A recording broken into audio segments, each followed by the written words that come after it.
Jelang Festival Indonesia Mengajar merupakan kegiatan kerja bakti pendidikan terbesar di Indonesia. Digelar selama 2 hari, tanggal 5 dan 6 Oktober di Eco-Vention Hall Taman Impian Jaya Ancol. Apa uniknya Festival Gerakan Indonesia Mengajar?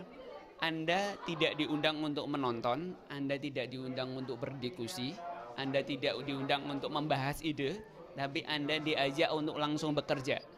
Kita bekerja bakti, punya hasil nyata bagi yang kemudian akan kita kirim ke 126 sekolah dasar di seluruh Indonesia itu. Yayasan Indonesia Mengajar berhasil menghimpun sekitar 900 relawan menjadi panitia penyelenggara. Hingga menjelang pelaksanaan festival, sudah ada 4.000 orang yang akan berpartisipasi. Di sini masyarakat bisa memilih satu dari 10 wahana sebagai media belajar, berbagi ilmu, dan keceriaan kepada anak-anak seluruh Nusantara. Oktabari melaporkan untuk NET.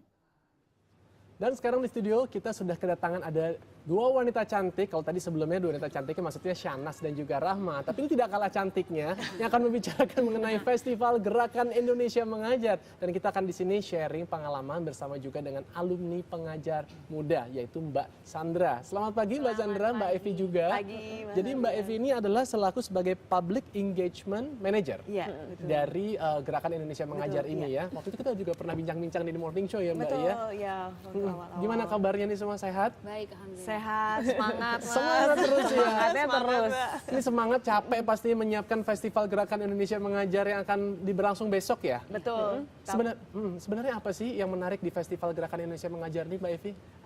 Jadi yang menarik mungkin ini adalah fokusnya memang bekerja, Mas Adrian. Jadi memang semua orang, semua masyarakat kami undang untuk menjadi relawan 1 hari melakukan aksi nyata, kerja bakti untuk bikin media belajar. Untuk nanti akan dikirim semuanya ke 126 SD penempatan pengajar muda. Oke, sejauh ini sudah ada yang terdata, ada berapa relawan? Saat ini yang daftar sudah 7.000 orang. 7.000 sudah mendaftar? 7.000 orang untuk acara besok nih Sabtu Minggu gitu. Jadi ternyata banyak animo, banyak masyarakat udah sangat siap untuk melakukan sesuatu yang nyata. Gitu. Dan ini diselenggarakan besok di Eco-Vention Hall di Ancol. Oke, jadi bisa langsung datang ke sana ya? Bisa langsung datang ke sana atau kalau mau daftar ya di website di festival.indonesiamengajar.org. Oke. Itu dia dibatasi ya sampai apakah 10.000, apakah 8.000 tidak ya Mbak ya? Enggak sih, kita buka gitu ya, targetnya sih sampai 10.000 orang dan ini terbuka untuk siapa saja dan segala umur. Jadi kalau keluarga bisa datang dengan anak-anaknya. Boleh dikasih tahu dong bocoran sedikit, ada apa sih di dalam Festival Gerakan Indonesia Mengajar ini isinya? Boleh banget. Apa gitu. tuh? Jadi memang karena isinya kerja, kita ada 9 wahana kerja. Jadi teman-teman nanti yang datang boleh milih nih, mau packing buku, atau mau packing science kit, atau mau bikin kartu belajar. Saya cerita sedikit, misalnya kartu belajar itu jadinya nanti teman-teman panitia sudah siapkan gambar-gambar beberapa, misalnya tadi tentang satwa, kalau tentang pahlawan. Lalu nanti relawan yang hadir akan mencari informasinya apa sih yang penting dan menarik untuk ditulis di belakangnya. Oh, dan itu kemudian menjadi alat untuk pembelajaran nanti? Betul, bisa dipakai buat gurunya atau anak-anaknya di sana langsung. Lalu juga ada yang rekam-rekam nih. Jadi kalau misalnya yang suaranya bagus, bisa direkam nyanyi lagu anak. Oh, ada yang hobi nyanyi sebenarnya. Boleh berkontribusi nggak? Karena katanya saya dengar nih Gerakan Indonesia Mengajar kan umumnya muda-muda nih. Ya saya juga kelihatannya sih masih muda. Kadang-kadang saya tidak menyindir, tapi dia menyindir diri sendiri. Silahkan. Bukan menyindir, Mas, ini mengakui. Sebenarnya boleh ya Mbak ya? Boleh, jadi kalau misalnya festival ini kegiatan sehari nggak ada batasannya, bahkan anak kecil pun bisa gitu loh. Jadi semua orang, kami percaya semua orang tuh pasti sebenarnya punya sesuatu yang bisa dibagikan. Betul, gitu. seperti Mbak Sandra juga yang sudah pernah mendedikasikan waktunya. Betul. Berapa lama tuh Mbak terlibat? 1 tahun, kurang lebih 1 tahun. Waktu itu di daerah mana? Saya dapetnya di Maluku Tenggara Barat, itu tuh mungkin orang lebih banyak tahu Kepulauan Tanimbar. Tanimbar, berapa jauh tuh kalau kita mendarat di kota Kalau Ambon? dari sini kita ke Ambon dulu, dari Ambon terbang lagi naik pesawat perintis 1 jam ke Maluku Tenggara Barat, ke Saumaki, ibu kotanya. Sebenarnya apa sih yang bisa ditularkan Mbak kalau misalnya dari pengalaman yang sudah Mbak dapat gitu dari 1 tahun itu, apa sih yang bisa ditularkan? Mungkin yang bisa juga menggugah kita untuk mau menjadi pengajar muda juga. Salah satunya sih kalau menurut saya yang paling penting, apalagi kayak saya udah di sini sekarang udah balik ya. Saya ngerasa banget kalau kemarin itu selama saya di sana itu benar-benar bentuk kolaborasi. Jadi selama saya di desa saya nggak sendirian, kayak banyak banget local champion di sana, guru-guru, kepala desa, orang tua murid yang mereka tuh udah sangat animonya udah kencang untuk membangun pendidikan di sana. Jadi memang kolaborasi seperti di FGIM juga Mbak Evi ya, itu penting banget dan di sana tuh sudah mulai terbakar lah. Jadi yang kita bisa lakukan di sini sih gimana kita membakar dari sini untuk membantu dan menjalin hubungan sama orang yang di pelosok. Pada saat Mbak berada di sana, kira-kira hal-hal apa sih yang dibutuhkan oleh anak-anak di desa tersebut? Sebenarnya kok tantangan namanya di desa ya, tantangannya kan kalau di pelosok itu pasti ada keterbatasan informasi karena nggak ada sinyal, listrik juga terbatas, cuma malam aja. Jadi tentunya kalau materi seperti buku, alat peraga itu selalu dibutuhkan. Tapi selain itu sebenarnya yang penting tuh sebenarnya bentuk dukungan. Caranya? Jadi kayak di FGIM ini cocok banget kan kita ada surat semangat di mana kita bisa nulis surat untuk anak-anak atau untuk guru-guru. Nah kalau di desa saya waktu itu teman-teman dari Jakarta sempat nulis, mereka tuh seneng banget kalau misalnya ada orang dari Jakarta yang kenal nama mereka, misalnya salah satu muridnya namanya Rizal atau namanya Antonia gitu. Halo Antonia gitu, nama saya misalnya saya Cici dari Jakarta. Mereka tuh kayak, wah ini ada Ibu Cici kirim beta surat dari Jakarta gitu. Jadi mereka tuh seneng banget kayak, saya dikenal ternyata ada orang kenal desa kecil ini ya. Gitu. Makanya tadi ada yang namanya surat apa? Namanya surat semangat. Surat semangat. Oke, jadi itu kita bisa menuliskan di sana ke siapapun. Ke siapapun. Oke. Jadi Gimana Mbak Evi? mungkin kalau nambahin sedikit, jadi kita melihat bahwa seperti tadi Sandra cerita bahwa teman-teman di sana tuh sudah bergerak dan berjuang juga untuk pendidikan anak-anaknya. Sementara di sini kita juga banyak yang berjuang juga. Seperti festival game ini kita kan nggak pakai organizer khusus gitu loh. Jadi yang mempersiapkan adalah relawan.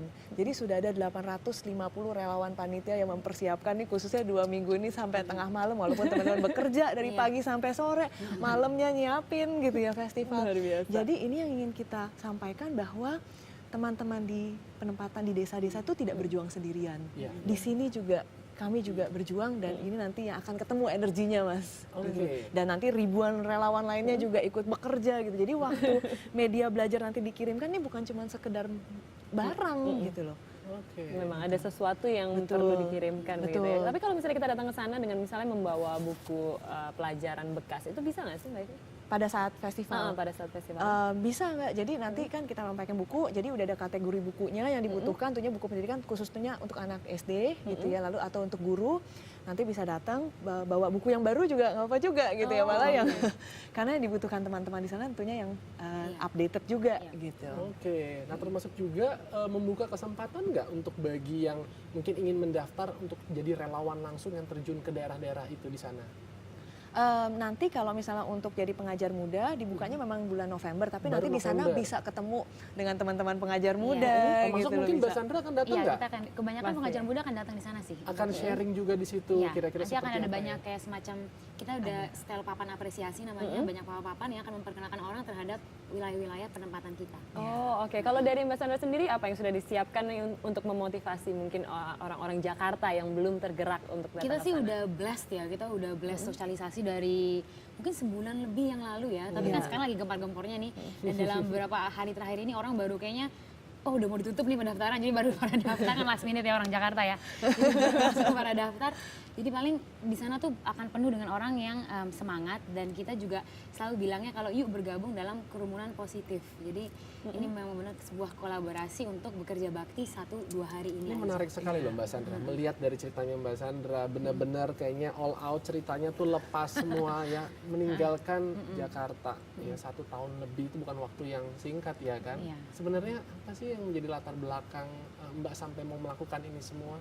Kalau menurut saya sih Indonesia Mengajar menawarkan wadah yang cukup menarik ya, karena kita dikirim ke pelosok, kita bisa belajar dari pelosok, tapi kita juga bisa berbagi apa yang kita punya ke pelosok.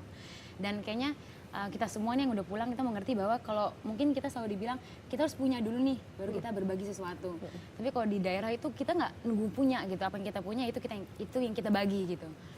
Nah, dan saya ngerasa kayak Indonesia Mengajar memberikan wadah itu, apa yang kita punya udah lo bagi aja ke anak-anak yang dari sana. Ada peristiwa berkesan selama di sana yang berkaitan dengan anak-anak yang diajarkan mungkin Mbak? Ada banyak banget kok anak-anak Maluku itu ceritanya. Tapi mungkin salah satu yang berhubungan dengan FGIM ya. Jadi waktu itu kalau anak-anak saya itu kita ngebahas bintang laut. Bintang laut. Nah mereka itu menurut mereka bintang laut adalah bintang jatuh yang jatuh ke dalam laut jadi bintang laut. Nah mereka tuh kalau dikasih tahu itu kekeh kayak ibu parlente itu bohong, kayak ibu parlente katong. Itu mereka marah-marah kayak ibu pasti bohong gitu. Saya kan kayak itu binatang, dia bisa membelah diri, itu dia juga makan, dia bergerak gitu, dia punya mata, kayak tidak mungkin ibu parlente gitu kan. Karena saya kebingungan nih gimana ya, untung dapat kiriman buku waktu itu. Pas banget kiriman buku tentang bintang laut. ada gambar bintang laut, gimana dia membelah diri, dan matanya di setiap tangan dan lain-lain. Akhirnya mereka baru percaya, oh ternyata akhirnya kita kayak hunting bintang laut, kita ambil bintang laut, oh ini tangannya ibu nih, mata di sini, iya betul Baru gitu. percaya, Baru ya. mereka percaya. Jadi mungkin itu salah satu poin kenapa yang memang alat belajar seperti buku itu memang penting, karena mereka tuh nggak susah, mereka nggak lihat itu, mereka suka nggak percaya sama kita. Iya, ada keraguan tersendiri. Tapi kalau dari Mbak Evi mungkin terakhir, bagaimana caranya untuk kita mendaftar langsung dan apakah ada pesan tersendiri untuk masyarakat di luar sana? Oke. Seperti yang dikatakan Sandra, Mbak, kita nggak perlu menunggu lama-lama untuk bisa memberikan sesuatu. Semua orang pasti punya sesuatu untuk bisa diberikan. Karena itulah festival ini kita fasilitasi semua orang yang pokoknya siap ingin berkontribusi, datang aja, lalu tinggal pilih apa yang bisa dikerjakan. Jadi kalau mau daftar hari ini terakhir kalau lewat online di festival.indonesiamengajar.org, atau kalau misalnya nggak sempat mendaftar langsung saja besok ke Ecovention Hall. Kita akan ada di Ancol, kita akan ada di sana tanggal 5 sampai 6 Oktober dari jam 10 sampai jam 5.30 sore. 5.30. Nggak usah membawa CV atau apapun ya? Nggak usah. Bawa diri saja. Bawa diri sendiri atau bawa niat. keluarga atau benar bawa niat aja. Oke, terima kasih atas inspirasinya. Saya juga ingin, tapi nggak tahu deh boleh atau nggak ya pergi 1 tahun dari sini. Nanti siapa dong yang temenin saya siaran?